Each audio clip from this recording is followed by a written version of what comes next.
My name is Nick Brand. I'm the Director of Corporate Programs at the Chicago Council on Global Affairs, and thank you all for joining us this evening.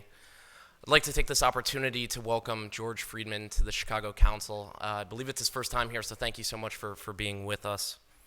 I'd also like to thank our co-sponsor this evening, the Chicago Club, and I know we have a number of members with us this evening, so thank you as well for joining us. This evening's program is made possible by Council's membership support. So if you are not a member and you're interested in becoming a member, please see Council staff at the registration table and they'd be more than happy to assist you. We are on the record this evening, so while you're welcome to use social media, please do silence your phones. Our distinguished fellow Dick Longworth will be doing a write-up of this evening's event that'll be available first thing tomorrow morning on our website. We're also live streaming this evening, so the video will also be available almost immediately after the event, also on our website.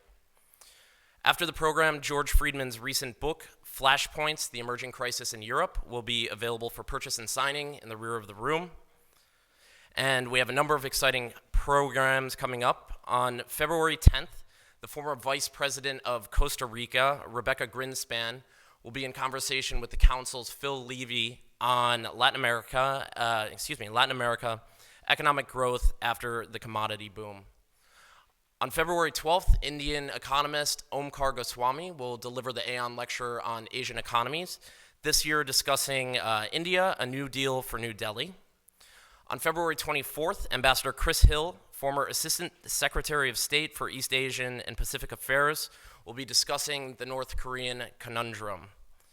I'll return to moderate the Q&A portion of this evening, but right now, to introduce George Friedman, please join me in welcoming the Chairman of Satter Investment Management, Munir Satter.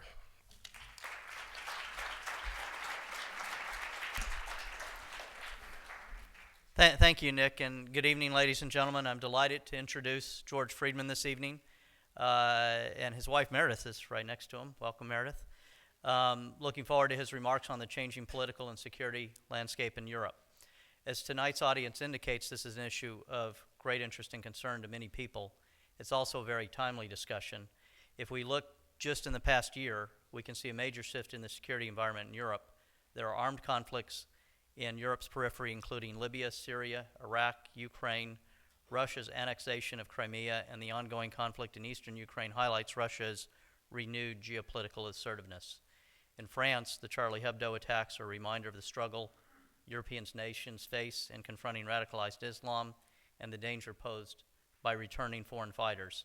There's the additional risk that in response to Islamic terrorism, European societies will become less tolerant and more nationalistic.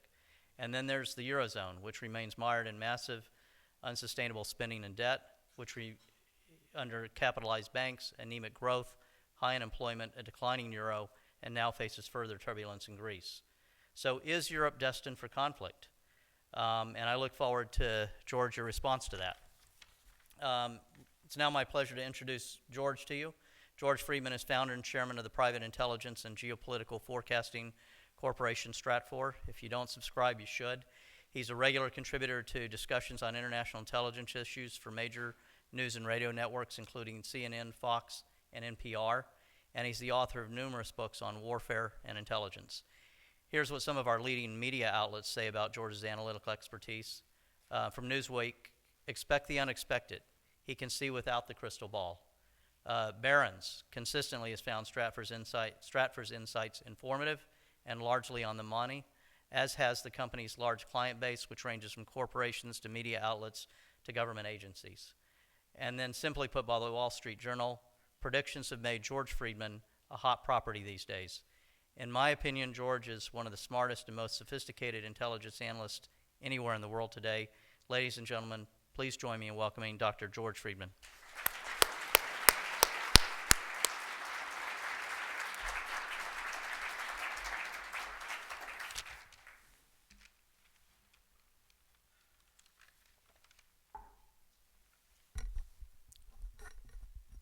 In any sane city, I'd be speaking to an empty audience. Thank God I'm in Chicago. Let me begin by trying to explain why I wrote this book. There were two reasons. The first was that in a book I wrote and published early in 2008, I had said that the European Union was an unsustainable entity. Uh, on the one hand, it gives me great pleasure to say, I told you so. But more importantly, if Europe becomes unstable, one of the central elements of the international system becomes unstable. Europe, after all, has a larger GDP than the United States, taken together. There are consequences. Europe is clearly becoming unstable, and therefore we must start contemplating the consequences. But there was also a more personal reason.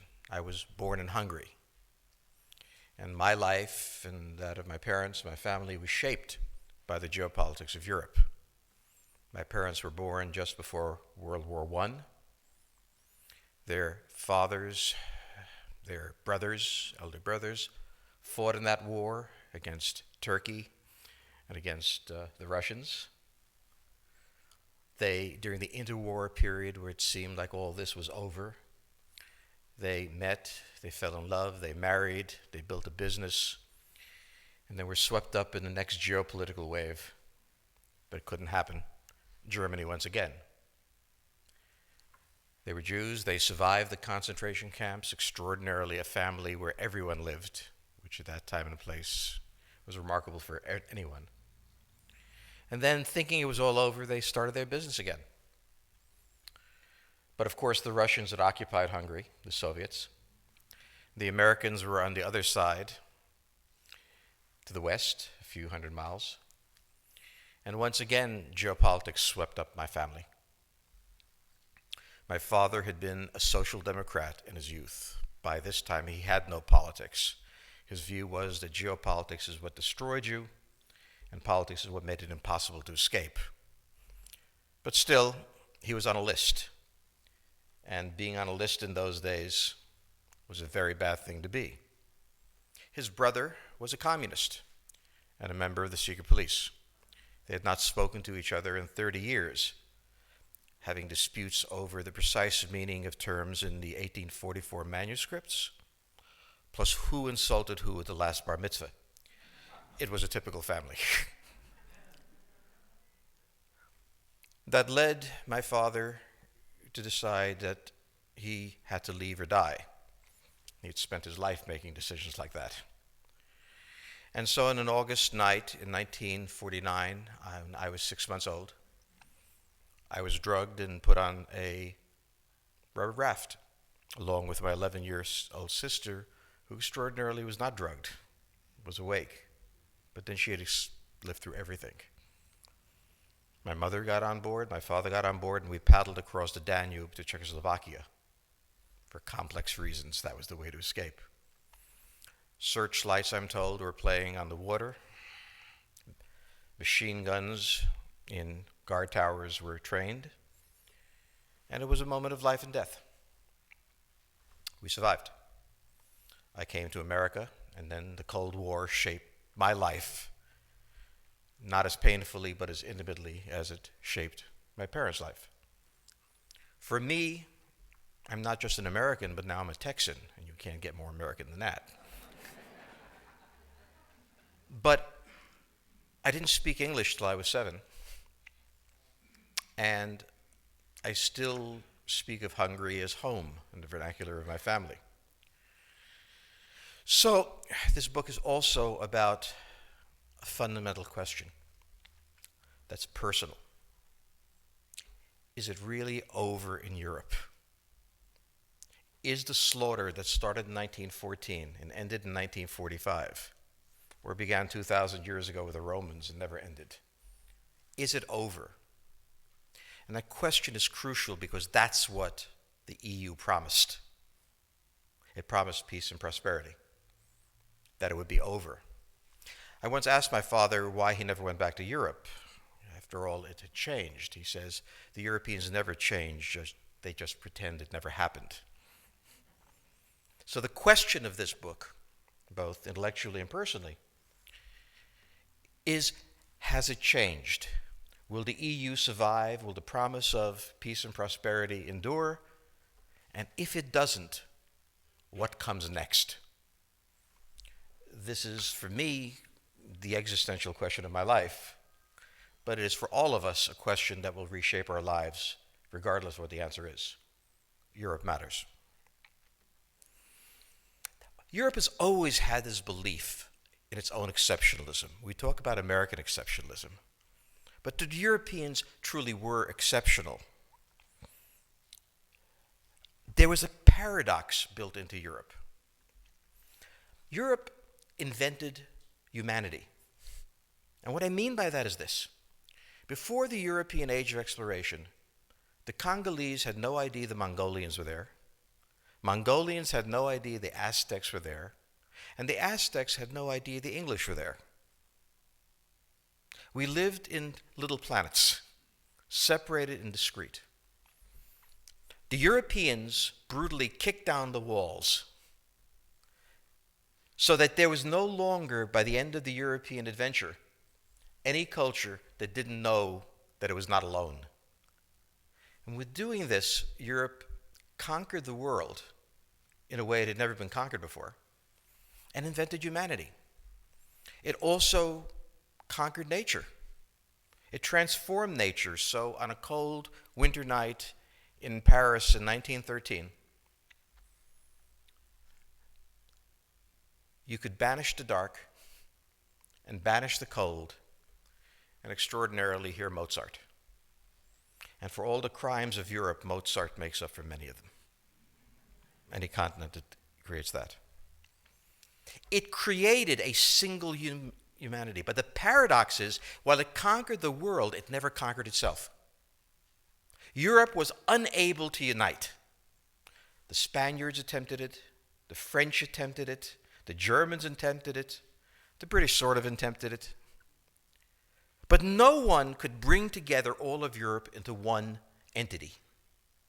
Had it done that, it would still rule the world. But it couldn't, because Europe is a place divided by geography. Peninsulas on peninsulas, mountain ranges blocking your way, rivers that don't flow to the right place, seas between you. And ultimately, it is a place that is the second smallest continent in the world. Only one smaller is Australia, and that's only if you count it as a continent. My wife's Australian, so I like insulting her. It's a big island. There are 52 sovereign states in Europe, and you can drive in 3 hours and hear 4 or 5 languages spoken, and encounter 4 or 5 countries that bitterly despise each other, as much as my father and my uncle did, over things that happened centuries ago. The depth of the malice of Europe can never be measured. My mother, who was a very fine lady, could not say Romanian without spitting on the floor. This was absolutely required. When I visit Romania now, they say Hungarian as if it's a curse. And these are 2 members of the European Union, enlightened. One should never underestimate the degree of division in Europe. Norman Angell, who was a very, very brilliant man, who eventually won the Nobel Prize, wrote a book in 1910 called The Great Illusion. And The Great Illusion demonstrated beyond any doubt that a war in Europe was impossible because the level of financial exposure that a war would bring tumbling down, the level of interdependence and trade, made war impossible. He was English, of course, and English believed that no one would do anything that didn't bring a profit. But in 1914, something extraordinary happened. Extraordinary, not because it was so novel, it was novel, but because it was so unexpected. And what was remarkable was that it was unexpected. In 1914, Europe plunged into war. So deeply that in September of 1914, at a single battle of the Somme, 600,000 died in 1 week. And the Europeans didn't blink. The war went on. The war didn't go on for 4 years. It went on for 31 years. Between 1914 and 1945, 100 million Europeans died from political causes. Wars, holocausts, planned starvations, purges, the Spanish Civil War, endless conflict. In 31 years, Europe went from being the center of the world, the pivot of its culture, the creator of humanity, to occupied territory. In 1945, not only was Europe ruined, not just by World War II, but by this endless range of horror, but it had lost its sovereignty. The eastern part of Europe was occupied by the Soviet Union, the western part by the Americans. Each treated their dominion differently. But make no mistake, it was dominion in the simplest sense. The decisions of war and peace, which are the fundamental questions of sovereignty, used to be made in Paris, London, Berlin, Rome. Now they were made in Washington and Moscow, heedless what would be done. I might add, and it's an interesting point, that no two countries have ever handled a confrontation as responsibly as the Americans and the Soviets. The opportunities for war were endless. The war never happened. And I like to say to Europeans who call Americans cowboys, imagine if the learned gentlemen of 1914 or 1939 had nuclear weapons. Would they have behaved with the meticulous caution that the Americans and the Russians behaved? Well, that's a question we don't have to answer, thank God, but it is doubtful for me. The 31 years I've researched history. There was never an empire of this size that ever destroyed itself in this way in 31 years. So Europe is, in fact, exceptional in the way it did it.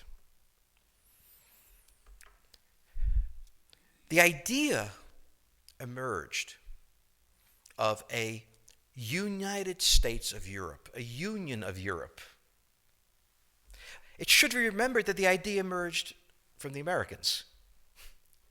When the Marshall Plan was passed, it contained a clause asking that the Europeans form some sort of integrated entity to support each other.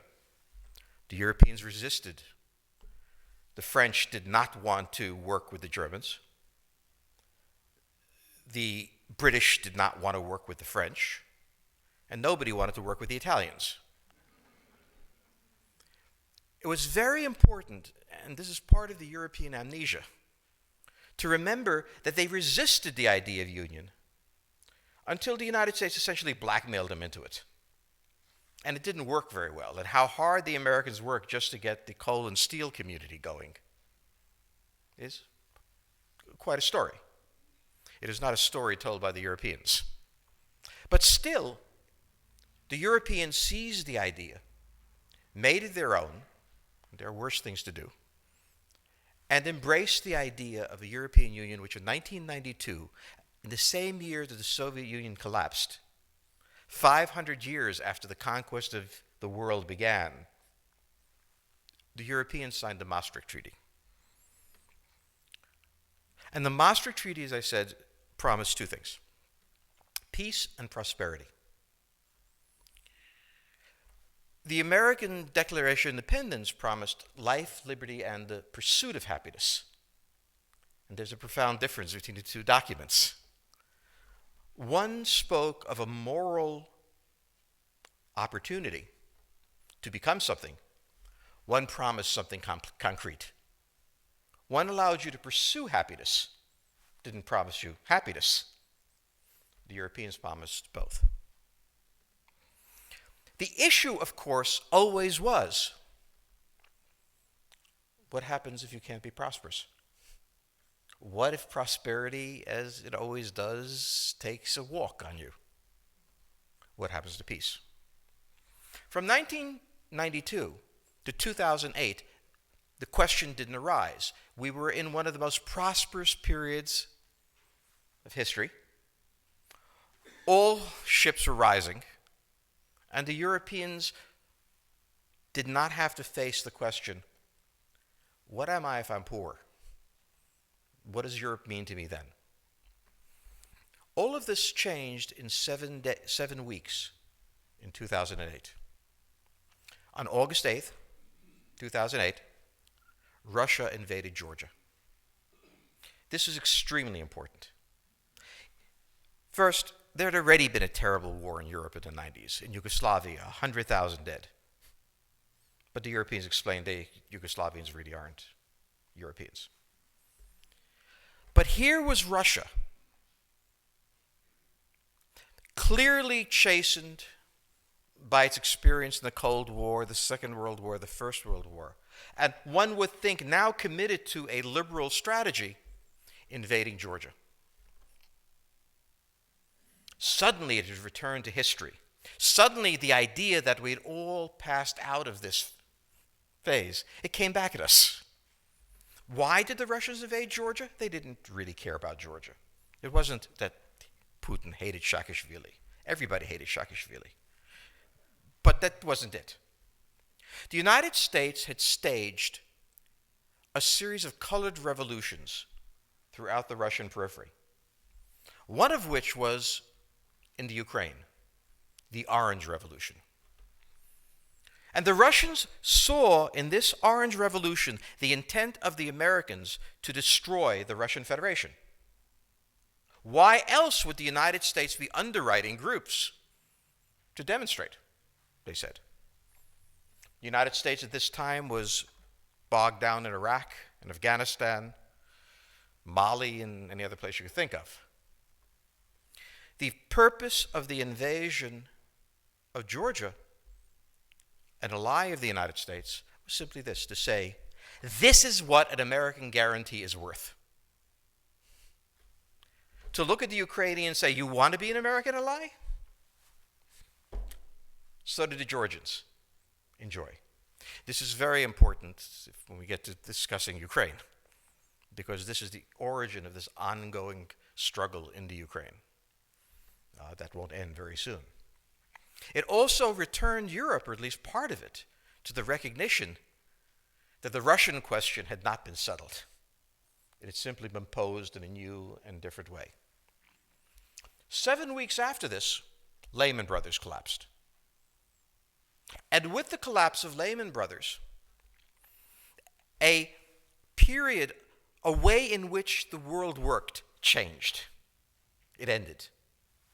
For the United States, this is really the fourth such crisis since World War II. There was the municipal bond crisis of the 1970s. There was the third world debt crisis. There was the savings and loan crisis. That was my favorite, if you have to pick one. And now this one. And it all ended the same way in the United States. There was a pattern.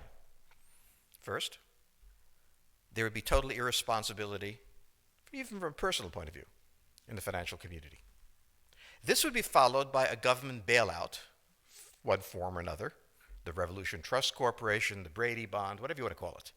It was the way it was done. And this in turn would be followed by the financial community accepting the bailout and condemning the government for being irresponsible. It's a lovely game.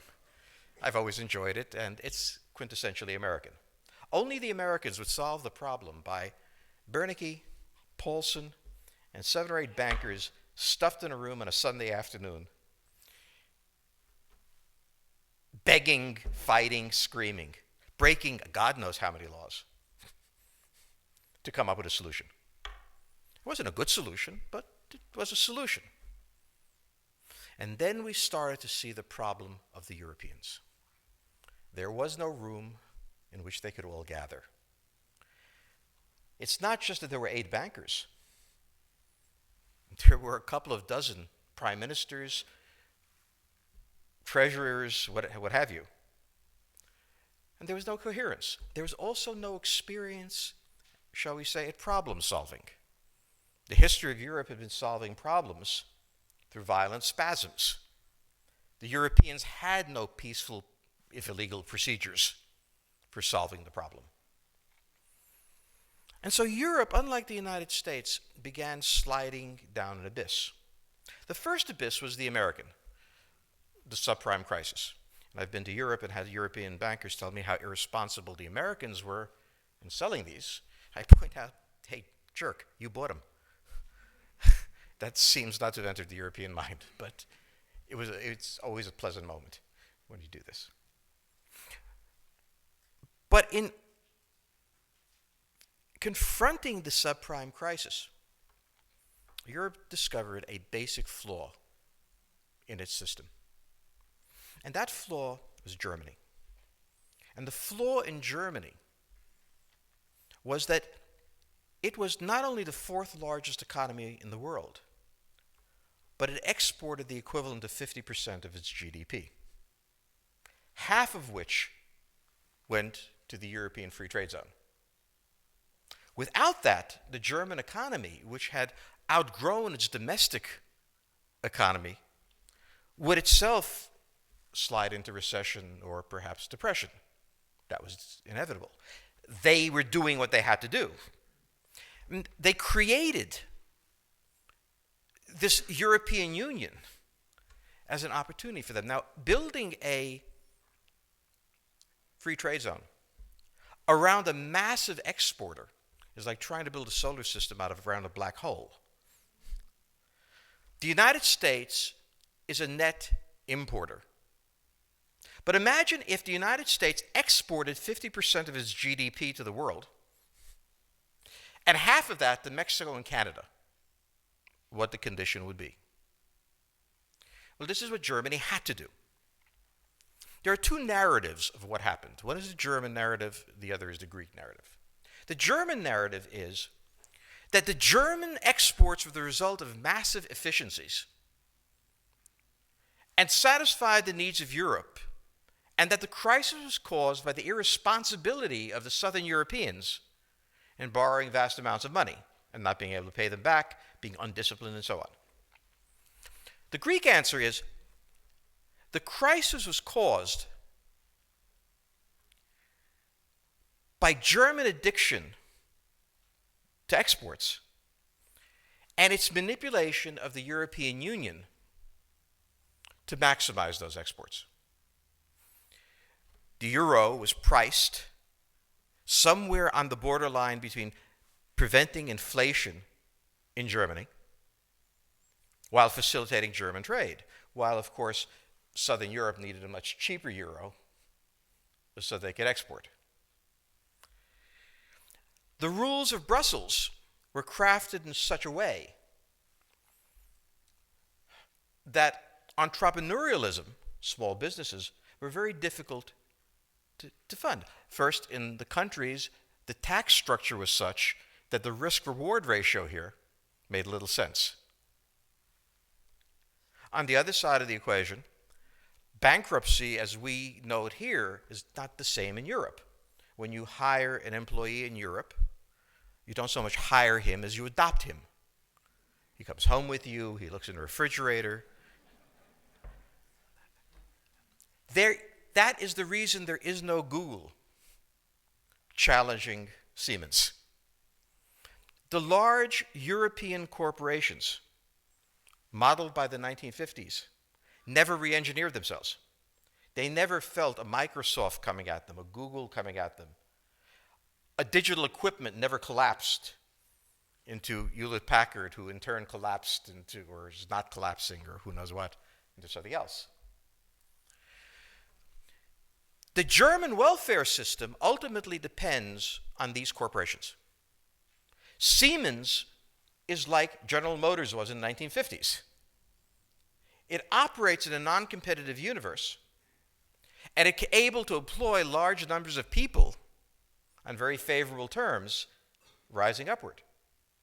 If Siemens had to compete with a rising tech company out of Macedonia, they couldn't afford those things. So where the Germans, in the Greek version say, condemn the Greeks for their welfare system, The Greeks say, at least we paid for our welfare system to the extent we could. You are subsidizing your welfare system by running corporations exporting massive amounts here. Who's right? It doesn't matter. They can't live with each other. The question became, who should pay for the inevitable sovereign debt crisis? Why was it inevitable? Because any serious economic activity that took place in most of these countries was in the black market. Why? Because legally, the constraints on entrepreneurial behavior were so enormous that you couldn't take the risk. We have a friend in Romania who created bolts. First thing the Germans did when they discovered there was a bolt market was they came in after the bolt market. The Germans don't just stay up here, they'll go anywhere for exports. I asked him, how many men do you employ? He said, what do you mean employ? He said, how many trucks do you own? Oh, it's a very complex question. What he was doing was being entrepreneurial in the only way the EU allowed you to be entrepreneurial, on the black. Not that my friend would have paid taxes if he could have, but certainly it was illegal and he didn't. But of course the Romanian government encouraged him to do this because they understood that without this, unemployment would be stunning. You created a kind of strange shell game. Question then was, how do we repay the sovereign debt that couldn't be paid because the tax base wasn't there? And there was a conversation, and the Greeks said, well, why doesn't Germany pay it? And Germany said, I have a better idea, why don't the Greeks pay it? And because the Germans had a lot more influence, it was voted that the Greeks and everybody paid it. The outcome of that was not only in Greece is there 26% unemployment, there is 23% unemployment in Spain. Southern Italy is at 21% unemployment. The entire Mediterranean littoral, the northern littoral, has been devastated. It is not that its Mediterranean countries can't do this. The Turks grew at 7, 8, 9% a year for 10 years. Why? They weren't in the EU. Their great good fortune was that they weren't admitted. So it is not that Southern Europeans are inherently shifty and lazy and dishonest, because I assure you I have known many Greeks who are shifty, lazy, and dishonest. Still, they could grow their economy. The members of the European Union, on the other hand, couldn't. They couldn't because of the complex relationships that have been built up that tilted the system to the north. Germany has 5% unemployment. France is now, I think, 12. I'm not sure, somewhere between 10 and 12. But Southern Europe is in depression. Its unemployment rate is the same as the US unemployment rate was during the Great Depression. It is not in recession. It is in depression. The difference of depression and recession is very simple. In a recession, you're in a cyclical process where marginal businesses are culled. In a depression, very healthy businesses can't function. As a result, if you do qualitative easing, I love that name for printing money, it's so cool. If you're, printing money to stimulate the economy, you will find that the businesses you need to take this money and turn it into jobs aren't there. This is why FDR never solved the American Depression through his policies. It took World War II to do it. You can't stimulate an economy that's been structurally damaged.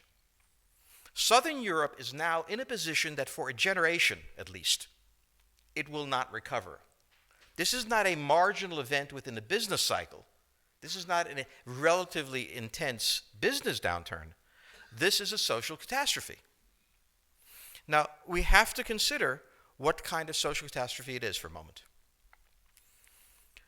When the poor get poorer, they understand the grammar of poverty. It has not changed their lives, it has made it harder. The people who have been devastated in Europe, Southern Europe, by austerity, are government workers. Now, When you say government worker in the United States, you think of that unpleasant woman in the Motor Vehicle Bureau who definitely deserves not to have a job. But we are talking in Europe of doctors, electrical engineers, because the European system expands the state so massively that it just encompasses the professional classes to an enormous extent. It is said that the black market makes it not so bad. It's actually worse. We have a friend who's an architect in Greece who used to make $3,000 a month, and that was cut to $800 a month. So the unemployment rate hides the impoverishment. When you're middle class, when you're a professional, and you lose your home, when you lose the chance of the life you thought you had, and unemployment among 25-year-olds or less is over 50%, you have now entered a world you never expected to be in. And for a while you think this is temporary, they'll figure it out. But after 6, 7 years, you realize, no, this isn't temporary. I was 43 when I lost my job. I'm 50 now. It's not going to get better. This is my life. And this is the dangerous point. Because in Europe in the 1920s, when the professional classes in Germany reached this point, they responded by looking for an explanation and for someone to lead them out of there. And a little man with a mustache appeared. And he was persuasive. One of the things I think Americans don't understand, and that the European financial elite hasn't a clue about, is the social catastrophe taking place in Europe. They are so obsessed with the health of the banks that they assume that if the banks are functional and bonds are being repaid, they're safe. But they're not. Because the biggest danger that any financial magnate has is a 75-cent bullet. And by that I mean, in the history of Europe, such problems are traditionally solved in a certain way, either by coercing the financial classes, liquidating the financial classes as was done in Russia, coercing them, making deals with them, but certainly changing the way they operate. In reading the Financial Times, which I do instead of the comics, it has been only a year since they've recognized that something bad is happening. They have not yet connected the dots to what it is. What it is a massive, intelligent, educated, and embittered class who sees no hope in the current system and who just elected a left-wing government. But what is also happening in Europe is the reemergence of nationalism.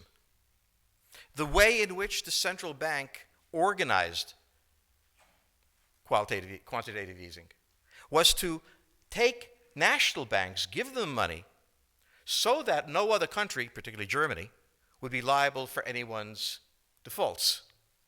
But also did something very important. It made QE palatable to the Hungarians or to the Hungarians were involved, to the Italians and so on. It was something that at least was under the control of their national compatriots. What we have seen is a rise throughout Europe of mostly right-wing parties, which differ from the left-wing parties primarily that they're anti-Islamic. The left-wing parties are not. But they still want the same thing. They are going to refuse to pay.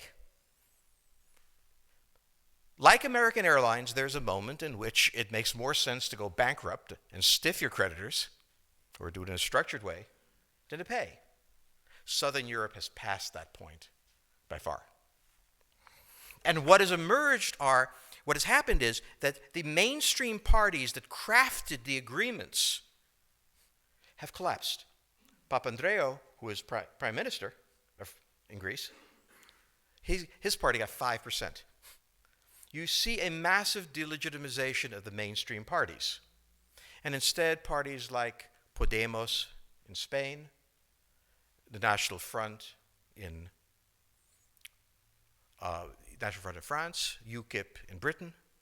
All of these are rising anti-Europeanist parties who make the case that we were much better off before the European Union was created.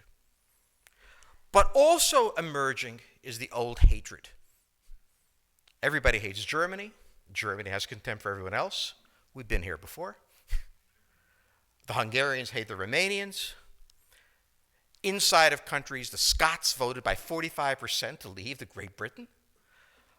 Belgians, the Walloons hate the Flemish. The Catalonians want to leave Spain. Northern Italy wants to leave Southern Italy, or Southern Italy wants to, I don't know which, but they want to leave. Hungarians want to leave Romania. The map of Europe is being compelled because in the end, Europe did not share a fate. To be a nation, you must share a fate. So when the financial crisis in 2008 came, much as Texas would have liked to say, screw New York, we are Americans, and that simply is the fate we have. In Europe, the myriad languages and histories and cultures and animosities are still there. They could never get rid of it, which is why they built the EU on top of these. And so did we. When we built these United States, as it was referred to, it was a collection of sovereign states. And at a certain point, for good reasons, bad and indifferent, the South wanted to leave the Union. So there was a conference held for 3 days at Gettysburg. And in this conference, it was decided that the Northern view in general would prevail. If not now, then in a couple of years. Who will die for European Union? Who would give his life for an entity that existed to promise him prosperity and peace? It is a contradiction in terms. We hold these truths to be self-evident, that all men are created equal. There is a moral principle in the American Union, good, bad, indifferent, however you want to take it. The European Union was purely prudential. It's good business. Join the European Union, make money, don't get drafted. Well, the noise from the east is deafening. And the countries on that eastern frontier, Poland, Hungary, Romania, have realized something very important. The rest of Europe doesn't care. The United States does. I mean, we're not going to miss a war just because it's far away. The United States cares. But what has hit the Romanians and the Hungarians, and I travel there a lot, the Europeans basically say, yeah, we might do a sanction on this guy, but we're not going to do anything else, and we don't have an army anyway. You cannot maintain a country in which the eastern seaboard can't count on the Midwest to give them a hand. There is no country, there is no such thing as Europe. There's a marvelous wealth in Europe, individual countries that are spectacular opportunities, I'm sure. But the blanket statement, this is Europe, is merely a geographic statement about a continent. It is not a moral statement. It is not a statement of art. It is not a statement of truth. And we are now emerging from the dream of 1992 and 2008 into the reality that Europe has the smallest continent, second smallest, 52 sovereign states, all with bad memories. What happens in this Europe? Well, one is immediately tempted to say nothing, because most people always think nothing will happen. But watch the artillery fire in the east. And those are the drum beats of the future. Let me stop here and take questions.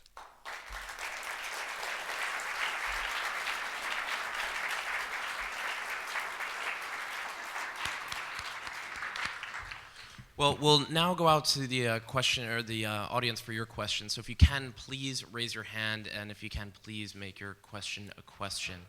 Yes, right here in the middle, please. Mr. Friedman, thank you for your analysis. Very much appreciated. If you are in Ukraine right now and you're the Ukrainian government, and or the, let's take it past the government, but the people. And technically the people should be the government, but that's a whole different issue at points in time.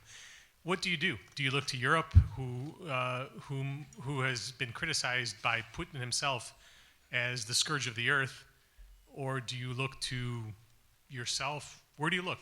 What's next for Ukraine? Well, the first question you ask yourself, are you a Ukrainian speaker or a Russian speaker? Because Ukraine contains both. And while the idea of the Russian speakers genuinely wanting autonomy because they have been mistreated by the Ukrainian speakers is dismissed, it's also true. The Ukrainians do not want a federation. The Russian position is, and by that I mean the Russians, look, Canada has a federation, Quebec speaks its own language, it's okay. But the Ukrainians know that this is only the beginning. I mean, this will lead to devolution. What you do, if you're a Ukrainian, is essentially reach out to the only country that will help you, which is the United States. Last week, 10 days ago, General Hodges, Commander U.S. Army Europe, visited Ukraine. He announced that U.S. trainers would now officially be coming, not just unofficially coming. He actually pinned medals on Ukrainian fighters, which by protocol of the military is not the way. Foreigners don't get to pin on, medals, but he did, showing that this was his army. He then left and in the Baltics announced that the United States would be pre-positioning armor, artillery, and other equipment in the Baltics, Poland, Romania, and Bulgaria, which is a very interesting point. So the United States, and now yesterday the United States announced that it would be sending weapons. Tonight, of course, they denied it, but they are. The weapons will go. In all of this, the United States has acted outside the context of NATO. Because NATO has to have a 100% vote. Any one country can veto anything. And the Turks will veto it just for giggles. The point is that the United States is prepared to create a cordon sanitaire around Russia. Russia knows it. Russia believes that the United States intends to break the Russian Federation. I think that, as Peter Lorre put it, we don't want to kill you, we just want to hurt you a little bit. Either way, we are back at the old game. And if you go ask a Pole or a Hungarian or a Romanian, they live in a totally different universe from a German. And they live in a totally different universe from a Spaniard. So there is no commonality in Europe. But if I were a Ukrainian, I would do exactly what they're doing. Try to draw the Americans in.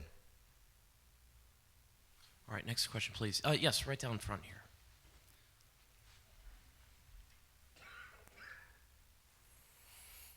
Thank you, Dr. Friedman. In the next 100 years, you sort of correctly predicted, Russian belligerence, and it was sort of, demographics kind of drives destiny. You seemed, as I'm recalling, you seemed less impressed with Western Europe, but you thought Poland, Turkey, and Japan might be countries to watch. It's been roughly a decade since you published that book. Are you rethinking any of the predictions or assumptions you made in it? Only that the time frame I expected was going to be longer is turning shorter. I said in the book that the Ukrainian crisis would blow about 2015. I also said that I expected Russia to begin disintegrating around 2020. I may have given them too much time. Under the current circumstances, the framework of Russia is that the central government collects the money and gives the oblasts and the towns money. Under the current circumstance, I'm not sure how much money they can give. We're back at Yeltsin's stance. Now, the thing to remember is, in the long run, next 3 or 4 years, the Russians may be toast, but they become more dangerous the poorer they are, and they fight better. As a Russian told me, you wouldn't have predicted that we could beat the Wehrmacht from the state of our economy, but we did. You Americans always think of yourself. We don't work that way. We can handle this. I don't think they can handle the full pain that's come on them, because I think that oil prices are perpetually going to is a new normal, but that's another story. However, in looking at the Russians, I don't think they can survive. So Poland, we've already seen take a much greater role in affairs of Europe, be much more decisive. Turkey has certainly held back its strength. It doesn't want to release it into Syria, Iraq, but it ultimately is going to be it. And Japan remains the major power of East Asia, not China. Japan's army is capable, larger than the British Army, has an excellent air force, and it doesn't have 1 billion people living in poverty on the level of Bolivia. So I don't see any need to change that. I'm a bit worried about the timing. That is to say, it may happen faster. The one thing that I'm proudest of is that I did say that the United States would remain the dominant power and recover the fastest from the 2000. It wasn't 2008 yet, but the meltdown was clearly coming. All right, next question, please. Yes, right down in the middle here, please. Essentially, Europe devolved its defense to the United States for 50 years. So what are the implications for the future of European pacifism? The question of European pacifism, I think, is going to be determined within European countries. That is, the stress within European countries like Belgium, like Italy, like so on. I don't see major international war breaking out except along the fault line between Russia and the European peninsula. But what I'm struck by is how many secessionist movements have arisen in Europe at this point. And that nothing is more bitter, as Aristotle pointed out, than a civil war. And that's what I'm afraid of, which is that when I see the Catalonians damning the Castilians, I remember what it looked like. No place is really pacific for very long. I mean, neither the United States, we have constant wars, okay? Europe will, I suspect, not return to the 31 years, but it will return to humanity. They will have their wars, they will have their peace, they will live their lives. It will not be 100 million dead, but the idea of the European exceptionalism, I think, is the one suffering the first death. There will be conflict. There was conflict in Yugoslavia, and there's certainly conflict now in Ukraine. As to the relationship to the United States, we no longer have a relationship with Europe. We have a relationship with Romania, we have a relationship with France. There is no Europe to have a relationship with. Yes, the gentleman in the fourth row over here. Excuse me. By the way, I'm a subscriber. Thank you. Is Islamic extremism really the major threat to the United States, and will it die on its own, or will it keep growing? It is a problem to the United States. It is not an existential threat. It has to be dealt with, but it has to be dealt with proportionately. We have other foreign policy interests. So, the primordial interest of the United States, over which for a century we have fought wars, the First, Second Cold War, has been the relationship between Germany and Russia, because united they are the only force that could threaten us, and to make sure that that doesn't happen. I say this as a possible victim of Islamic terrorism. It will happen. Even if we devote all of our efforts to preventing it, we will fail. Therefore, if we do what we did in the decade after 9/11, which is utterly concentrate on that issue to the exclusion of all else, so that our army can't fight unless it has sand under its feet, it's just not used to it, there are much larger dangers to the United States out there. It's very difficult to say to a country that has been hit by 9/11, take it in stride, and no government can. But the discipline of governance is that, while at the same time reassuring people that you're doing everything you can, you make sure you're not. You're making as much as you reasonably should. And our government, we have to remember, the United States is like a 15-year-old. It's manic depressive. In the morning, it is love, peace, love, and happiness. At night, it's suicidal because their best friend doesn't like them anymore. We are a very young empire. We don't even want to think about being an empire. We want to go home and, have libertarian dreams. It won't happen. But it takes us a very long time to become mature. George Bush had no idea that his presidency was going to be about 9/11 and had no idea how to respond, and neither did his critics. Barack Obama decided he could wish it all away. If he was nice, they won't try to blow him up. We have to find a pattern of governance that combines an American republic with what it never wanted to be. But we're almost 1/4 of the world's economy. We are going to piss people off a lot. All right, right down here in the front row, Phil Levy, our senior fellow on the global economy. Thank you for your remarks. Very interesting. While we're sort of talking about how the U.S. behaves, I was hoping you could address what U.S. policy ought to be towards the financial crisis in Europe. A lot of this goes on behind closed doors, but as best one can see, it often seems to have been an encouragement towards stimulus. In your remarks, you expressed some skepticism about what stimulus would do. As we observe this, it's obviously of great import to the U.S. What should U.S. policy be?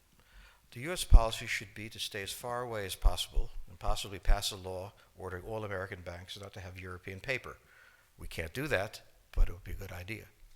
Europe is too vast for the United States to do anything about, and the Europeans are too sophisticated to need advice.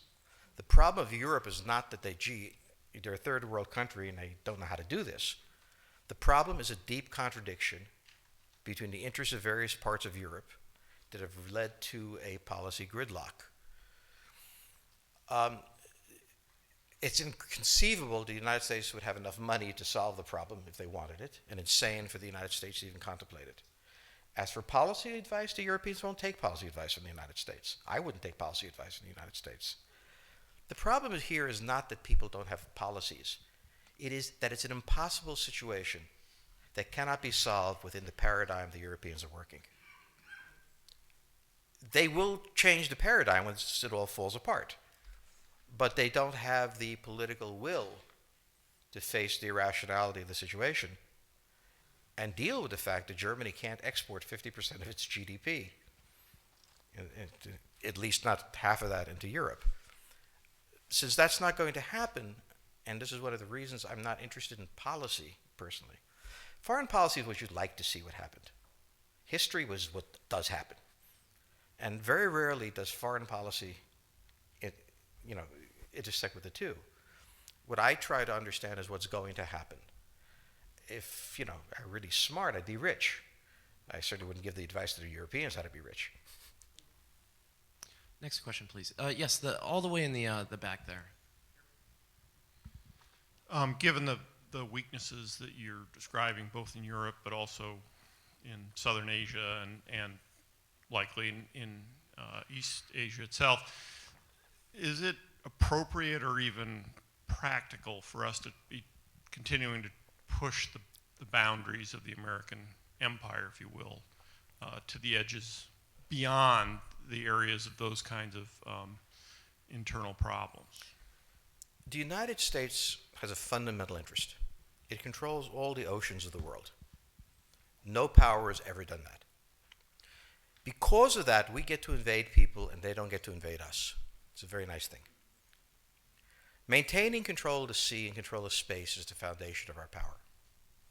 The best way to defeat an enemy fleet is to not let it be built. The way the British managed to make certain that no European power could build a fleet was to make sure the Europeans were at each other's throats. The policy that I would recommend is the one that Ronald Reagan adopted toward Iran and Iraq. He funded both sides so they would fight each other and not fight us. This was cynical. It was certainly not moral. It worked. And this is the point. The United States cannot occupy Eurasia. The moment the first boot sets the ground, the demographic differential is we are totally outnumbered. We can defeat an army. We cannot occupy Iraq. The idea that 130,000 men would occupy a country of 25 million, well, the ratio in New York of cops to citizens was greater than we had deployed in Iraq. So we don't have the ability to go across, but we do have the ability to, first, support various contending powers so they concentrate in themselves with political support, some economic support, military support, advisors, and in extremis, do what we did in Japan, in Vietnam, in Iraq, and in Afghanistan, spoiling attacks. The spoiling attack is not intended to defeat the enemy. It's intended to throw him off balance. What we did in each of these wars, in Afghanistan, for example, is we threw Al-Qaeda off balance. The problem we have, since we're young and stupid, is that having thrown them off balance, instead of saying, okay, job well done, let's go home, we said, well, that was easy. Why don't we build a democracy here? This was the moment of dementia that came in. The answer, therefore, is the United States cannot constantly be intervening throughout Eurasia. It must be selectively intervening and very rarely. That is the extreme moment. We cannot, as the first step, send American troops. And when we send American troops, we have to clearly understand what the mission is, limit it to that, and not develop all sorts of psychotic fantasies. So hopefully we've learned that this time. It takes a while for kids to learn lessons. But I think you're absolutely right. We cannot, as an empire, do that. Britain didn't occupy India. It took various Indian states and turned them against each other and provided some British officers for an Indian army. The Romans did not send vast armies out there. It placed kings like, various kings it created under the emperor, and those kings were responsible for maintaining the peace. Pontius Pilate was an example. So empires that are directly governed by the empire, like the Nazi Empire, fail. No one has that much power. You have to have a level of cleverness. However, our problem is not yet that. It is actually admitting that we have an empire. So we haven't even gotten to that point where we don't think we can kind of go home and it'll be over and done. And so we're not even ready for chapter 3 of the book. Next question, please. Yes, the gentleman right here in the fourth row.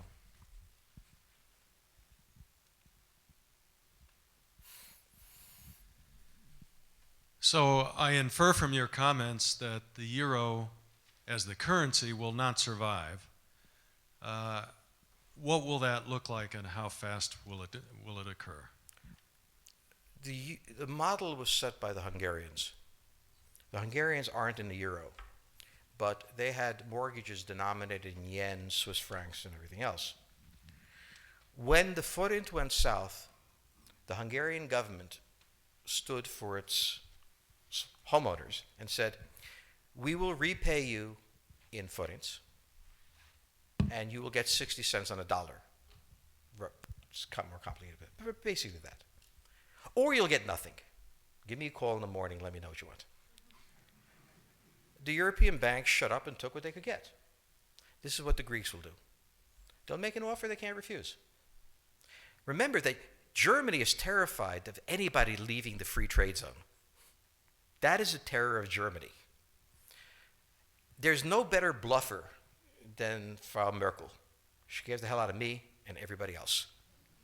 But the truth is that she's got the weak hand, because she's the one dependent on exports. And the others are not sure they want to stay in that game. If she pushes a country out of the euro, what's to keep them from pushing her out of the trade zone? And she knows that, which is why she always goes right to the edge and then comes back. And the Greeks know that, which is why they're going to push her against the wall. Her weakness is becoming apparent in all of the Europeans. So how does it happen? The Greeks one night print drachma, whose net worth will be God knows what, and they will make an offer. And the offer will be, you take this will be a structured debt relief, or we just won't pay you at all. Remember that the debtor owes a lot of money. What was the old saying? If I owe $100, you got me. If I owe you $1 billion, I got you. What are these banks going to do?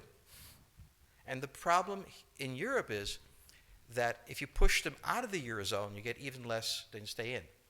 I suspect the Euro will survive, but I also suspect that somewhere in Europe there's a building that houses the offices of the League of Nations, which was never quite abolished, and I'm sure still functions. In Europe, institutions maintain themselves after no longer functional.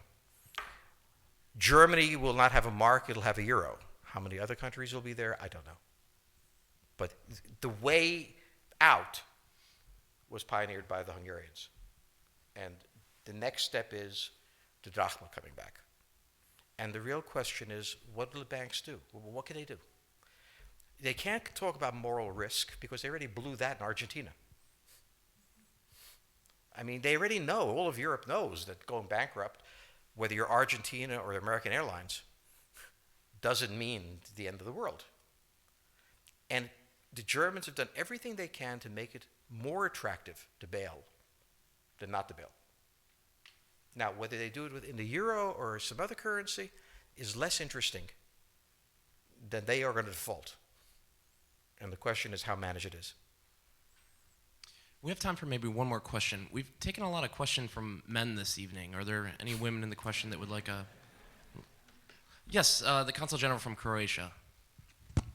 Croatia. Horvatok. Stephen, she's the Consul General Yes, from Croatia. I think as a student of history, you'd remember we lived in personal union for 700 years or so. And people speak of Yugoslavia, they never speak of Croatia and Hungary spending 7 centuries together. Sorry, this was a digression. Is it in the US interest to dispense with Russia as a European power? Could I add? I didn't hear you, I think.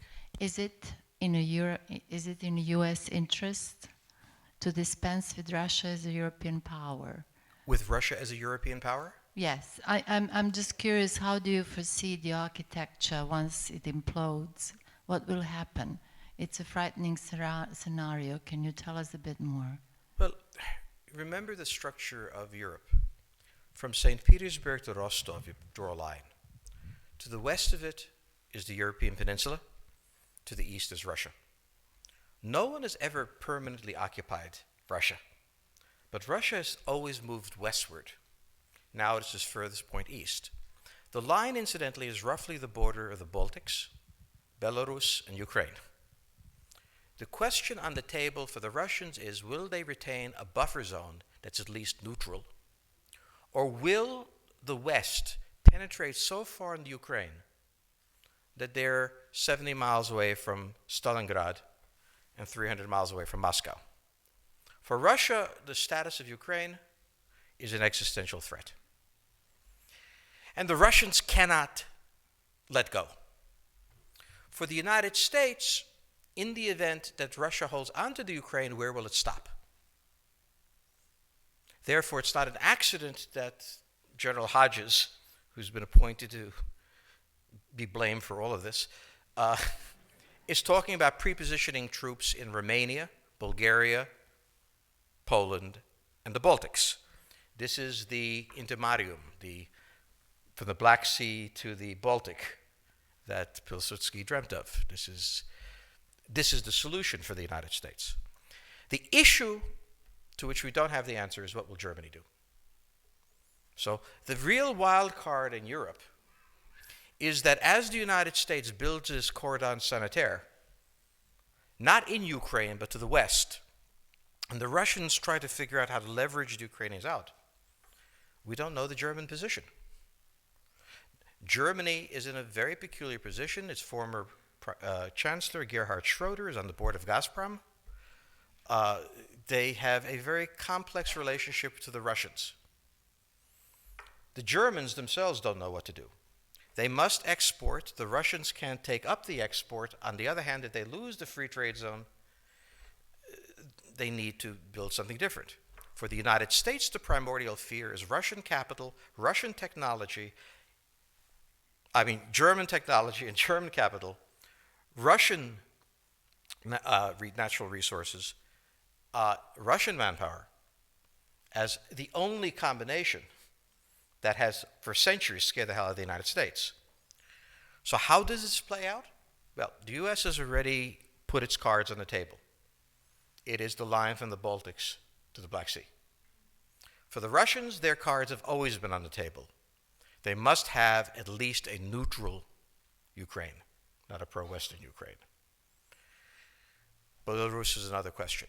Now, whoever can tell me what the Germans are going to do is going to tell me about the next 20 years of history. But unfortunately, the Germans haven't made up their mind. And this is the problem of Germany always. Enormously economically powerful, geopolitically very fragile, and never quite knowing how to reconcile the two. Ever since 1871, this has been the German question, the question of Europe. So to answer my faithful colleague of 700 years of empire, where Hungary and Croatia was joined, I didn't think you enjoyed that much.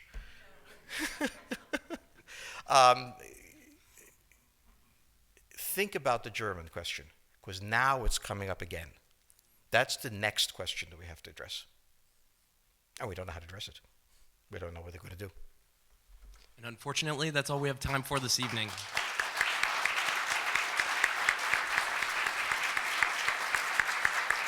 Thank you so much.